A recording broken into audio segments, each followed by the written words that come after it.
Hello. My name is Pedro, for those of you who don't know me. Until recently, I was a pastor. Um, Served for 10 years altogether in between a couple churches. And when I first became a pastor, friends who knew me for decades prior to that calling said, "About time." That was the same. They said, "About time, man. We always knew you were going to be a pastor," and things like that. And the reason why they said that is because I always thought about spiritual things more than I thought about things that we imagine to be contrary to spirit. The way I live internally, I don't think there's such a thing as the opposite of spirit, but I'm aware that people do perceive the world that way. And so I try my best to figure out how to navigate uh, the spaces where we create conflict, where internally it doesn't seem like there should be one, polarization, and things like that. And so I want to share a poem with whoever watches this that I wrote some time ago. It's called The End of All Seeking.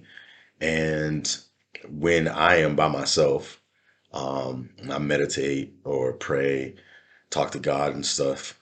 I experience uh, I experience the world differently than most of the people I know, and I try to communicate it in regular words, and it doesn't always come across.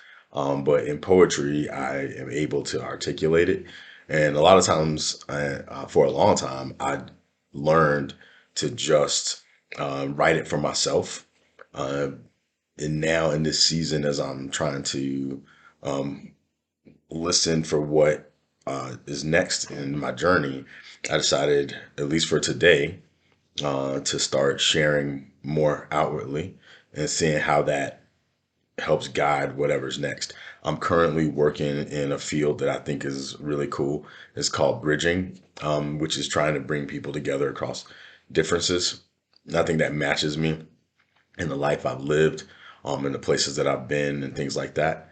Um, and there's something in my soul that just thinks that that's how it should be anyway. So I'm grateful to be in that space. Um, and as I practice talking to people about this kind of work, um, I'm aware that in a world where there's polarization and there's this or that and there's sense of loss and all of these things, that it's very difficult for some people to imagine bridging or going across that bridge because they think about what they're going to lose or how someone else isn't going to, pay for whatever they think that the other person did and all these other things. And those challenges are real. That we all have stories of struggle and suffering that we have to deal with.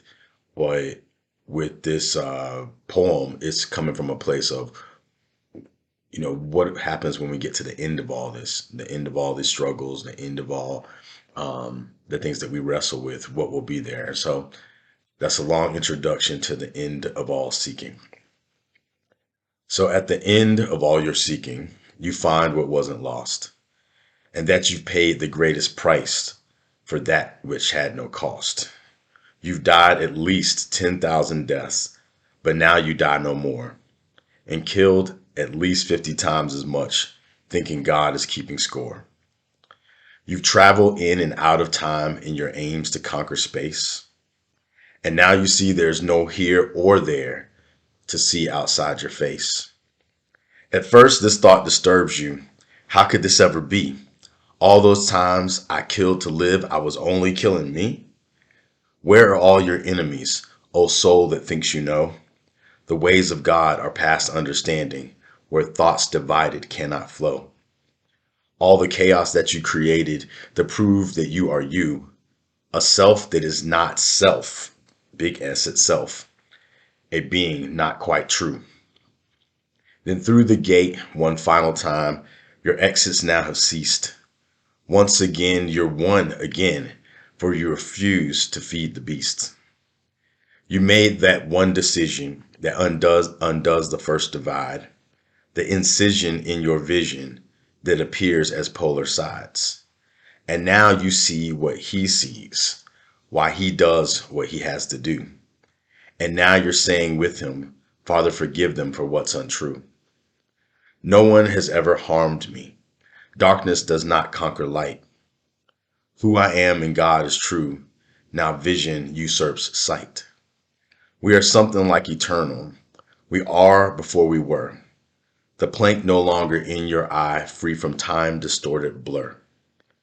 Now go and tell a brother, a sister, or a friend, to all that all is one and they are it, no more occasion for our sin. Of course, some will condemn you. No longer special will they be when they hear that what they thought was theirs is not real in unity. But secretly you love this. In heaven's realm you found your treasure. No longer striving, all is yours.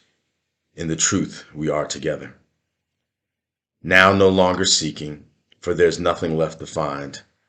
We see that truth is never hidden, for there's no space outside the mind.